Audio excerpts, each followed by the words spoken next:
നമസ്കാരം. രാജകുടുംബം എന്ന് കേൾക്കുമ്പോൾ ആഡംബരത്തിൻ്റെ മുഖമായിരിക്കാം നമ്മുടെ മനസ്സിലേക്ക് ഓടിയെത്തുക. എന്താഗ്രഹിച്ചാലും സാധിച്ചെടുക്കാൻ കഴിയുന്നവരെന്ന ധാരണയും ഉണ്ടാകും.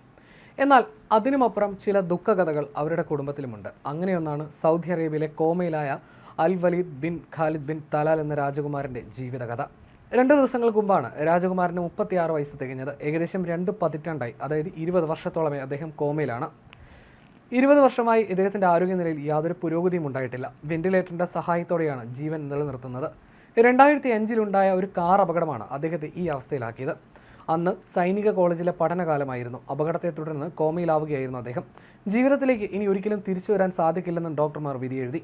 തുടർന്ന് വെന്റിലേറ്ററിൽ നിന്ന് മാറ്റാമെന്ന് തീരുമാനിച്ചെങ്കിലും അൽ വലീദ് രാജകുമാരൻ്റെ പിതാവ് ഇത് തടയുകയായിരുന്നു. അതേ തുടർന്നാണ് ചലനമറ്റ പുറം ലോകത്തെപ്പറ്റി അറിയാതെ അൽ വലീദ് കോമയിൽ തന്നെ തുടരുന്നത്. എന്നാൽ 2019-ൽ അദ്ദേഹത്തിൻ്റെ വിരലുകൾ ചലിച്ചിരുന്നു, തലയും ചെറുതായി ചലിച്ചു. എന്നാൽ പിന്നീട് വീണ്ടും യാതൊരു പുരോഗതിയും ഉണ്ടായില്ല. ലോകത്തെ വലിയ കോടീശ്വരന്മാരിൽ ഒരാളായ Khalid bin Talal Al Saud രാജകുമാരൻ്റെയും റീമ ബിൻ തലാൽ രാജകുമാരിയുടെയും മകനാണ് അൽ വലീദ്. ലോകത്ത് ലഭിക്കാവുന്നതിൽ വെച്ച് ഏറ്റവും മികച്ച ചികിത്സയാണ് അൽ വലീദിനായി നൽകുന്നത്.